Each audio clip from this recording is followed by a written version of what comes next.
আজকের ভিডিওটা আমাকে হাসপাতাল থেকে স্টার্ট করতে হয়েছে, কারণ আমাকে এত সকালে এসে হাসপাতালে ঢুকতে হয়েছে। মায়ের শরীরটা প্রচণ্ড খারাপ হয়েছে, যার জন্য হাসপাতাল থেকে আমার ভিডিওটা স্টার্ট করতে হলো। তো কাল যেহেতু আমি মায়ের কাছে ছিলাম না, তার আগের দিন আমি ছিলাম, তো কাল দিদি ছিল মায়ের কাছে। কাল আমার একটু নেমন্তন্ন বাড়ি ছিল, তোমাদেরকে বলেইছিলাম যে কী কারণে আমাকে নেমন্তন্ন বাড়ি যেতে হয়েছিল। তো কাল আমি ছিলাম না। আজ সকালে ফোন করে বললো যে মায়ের শরীরটা প্রচণ্ড খারাপ হয়ে গেছে, আর রাতে তো দিদা থাকে প্রতিদিনই। তো তাড়াতাড়ি করে আমাকে আসতে হয়েছে। এসে তারপরে দেখছি সত্যিই মায়ের শরীরটা এর আগে দুদিন তোমরা দেখলেই যে মোটামুটি ভালোই ছিল, কিন্তু আজকে এতটা খারাপ হয়েছে। ওই যে দেখো, আমার বৌদির মা বাবা দেখতে এসছে। মা, ওটা বাবা নয়, ওটা মেশো টেশো আছে হয়তো। তো মা এসেছে দেখতে, আর এদিকে দেখো একদম ছটপট করছে, মাথা ব্যথা পা ব্যথা নিয়ে, আর তোমার উঠতে পারছে না, এতটা শরীর খারাপ হয়ে গেছে। আর দুদিন বেশ ভালোই ছিল, প্রেশার উঠলেও বেশ ভালোই ছিল, কিন্তু আজকে এতটা শরীর খারাপ হয়ে গেছে যে কি বলবো। তো তোমার টেস্ট দিয়েছে, তো টেস্টটা আবার বাইরে থেকে করাতে হবে, এখানে হাসপাতাল থেকে টেস্টটা করে দেবে না। কাল যেহেতু আমি ছিলাম না, তো দিদি ছিল, তো দিদিকে সেই টেস্টগুলো লিখে দিয়েছে, সেই টেস্টগুলো বাইরে থেকে করিয়ে নিয়ে আসতে হবে। তো এতটা শরীর খারাপ হয়েছে যার জন্য আমাকে আসতে হলো। আর এমনিতেও আজকে সারাদিন আমাকেই থাকতে হতো। তো দাদা যেহেতু টেস্টের ওখানে গিয়েছে, তো অনেকটা দেরি হবে, আর আমার প্রচণ্ড খিদা পেয়েছে। সকালে উঠে আমি চলে এসেছি, তো ওদেরকে ওর মামির কাছে রেখে সকালে উঠে চলে এসেছি। তো একটু চিড়া ভাজা কিনে নিয়ে আসলাম যে একটু খেয়ে নিই, আমি যদি অসুস্থ হয়ে যাই আমার ছেলেটাকে কে দেখবে, যার জন্য একটু চিড়া ভাজা খেয়ে জলটা খেয়ে নেব। তারপরে মাকে নিয়ে যাব টেস্ট করাতে। টেস্ট করিয়ে নিয়ে এসে সেই রিপোর্টটা আবার সন্ধ্যাবেলা দেখবে। তো চলো তাড়াতাড়ি করে খেয়ে নিই, ওদিকে ফোন করলে আবার তাড়াতাড়ি করে মাকে নিয়ে বেরাতে হবে। আজকে আবার দিদাকেও বাড়ি যেতে দিইনি, কারণ একা একা ধরে তো আমি নিয়ে যেতে পারবো না। আর হাসপাতালের ভিতরে জানো তো, ছেলেদেরকেও ঢুকতে দেয় না, যার জন্য দিদাকে রেখে দিলাম, দিদা আর আমি ধরে নিয়ে যাব।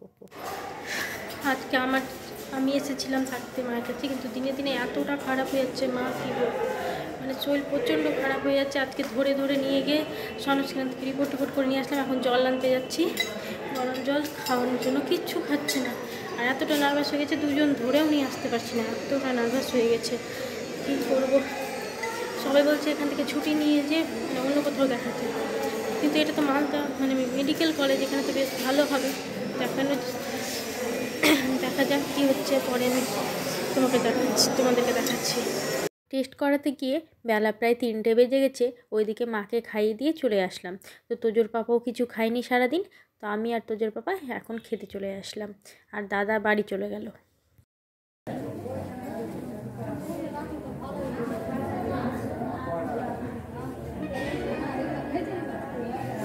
বাবা ছিল,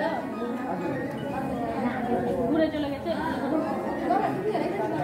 বৌদি আমার ছোটো হাত দিয়ে পাঠালো পিছনে।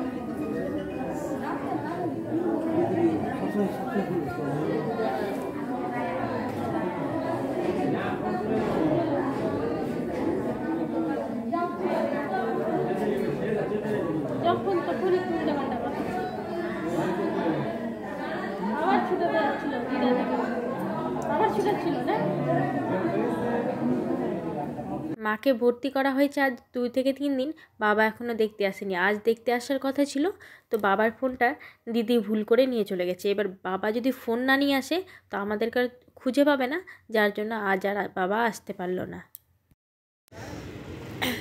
তো এখন একটু বাইরের দিকে আসলাম, আর এখন ডাক্তারে ভিজিট করে গেল, তো দিদা এখন ওখানে মায়ের ওখানে আছে, আর আমি একটু বাইরের দিকে আসলাম। ভিতরে থাকতে থাকতে না মনটা একদমই হয়ে গেছে। ভিতরে এতটা গুমসা গরম, ঠিক আছে বাইরে থেকে ঠান্ডা কম আছে, গুমসা গরম, কিন্তু ভিতরে তোমার প্রচণ্ড গন্ধ, কিসের যে এত গন্ধ, ভিতরে প্রচণ্ড গন্ধ করছে, যার জন্য এখন বাইরের দিকে আসলাম। বাইরে কি সুন্দর বাতাস দিচ্ছে হালকা হালকা করে, ঠান্ডা লাগছে হালকা বাইরে, কিন্তু তোমার বেশ শান্তি আছে বাইরে, সেই ওই গুমসাতে গরমটা নেই। তো মায়ের ডাক্তার আসলো, রিপোর্ট দেখলো, তো তোমার একটা পায়খানা পরীক্ষা করার একটা টেস্ট দিয়েছে, আর একটা সিরাপ লিখে দিয়েছে। সিরাপটা ওখানে কিনে তারপর সিরাপটা ওখানে দিতে হবে।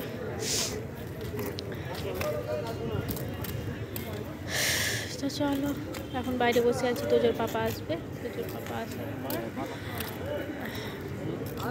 তো যে পাপার দেখি রাত্রে যদি আমাকে থাকতে হয় রাত্রে আমি থেকে যাব, দিদাকে বাড়ি পাঠিয়ে দেবো। দিদাও আজকে সারা দিন ধরে এখানে আছে।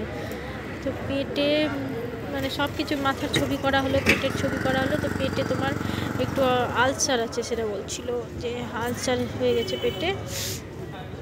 তো ওটাই আমারও প্রচণ্ড শরীর খারাপ হয়েছে, সর্দি তো মানে সর্দি পিছন ছাড়ছে না, তো পেটে আলসার হয়ে গেছে বলছে। তো যার জন্য আজকে মানে ছুটি নিয়ে নিতাম, তেমন একটু মাথা ব্যথাটা আছে, তো ছুটি নিয়ে নিতাম, তো ছুটি দিবে না বললো, যেহেতু মানে পেটের ছবিটা করিয়ে নিয়ে এসেছি, তো পেটের ছবিটা দেখে বলছে যে এখন ছুটি দিবে না আজকে। তো আজকের দিনটাও মানে কালকের দিনটাও আবার থাকতে হবে, তারপরে পরশু দিন দেখা যাক কী হয়। আগে পায়খানা পরীক্ষাটা করে নিয়ে আসি, তাই দেখাবো তারপরে। তো তোজোর পাপা আসুক, দেখি এখানে একটু দাঁড়াই। তোজোর পাপা ফোন করলাম, বললো আসছে, তো এখানে একটু দাঁড়াই। তোজোর পাপার যেহেতু আসতে একটু দেরি আছে 5-10 মিনিট, তো ভাবলাম যে তোমাদেরকে একটু মালদা মেডিকেল কলেজটা একটু ঘুরিয়ে দেখিয়ে দিই। যদিও রাত্রেবেলা তোমরা অনেকটা বুঝতে পারবে না। তো আমি একটা বট গাছের নিচে বসে আছি, এখানকার সব বট গাছগুলোকে রাউন্ড করে ঘিরে দিয়েছে আর মার্বেল বসিয়ে দিয়েছে বসার জন্য।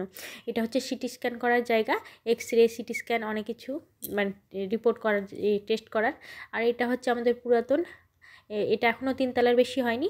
আর বাদ বাকি 4 সাইডে সব বড় বড় বিল্ডিং, একদম 8-9 তলা পর্যন্ত বিশাল এলাকা জুড়ে আছে। তো ওইদিকে আর তোমাদেরকে দেখাতে পারলাম না, আউটডোরটাও 9 তলা মনে হয়। তো চলো এখান থেকে আর তোমাদেরকে মানে উঠে আর দেখাতে ইচ্ছে হলো না, আমি এখানে বসে বসেই যতটুকুটা পারলাম দেখালাম, বিশাল এলাকা জুড়ে আছে। তো চলো আজকের ভিডিওটা এখানেই শেষ করলাম, তো যে পাপা আসলেই বাড়ি বেরিয়ে পড়বো।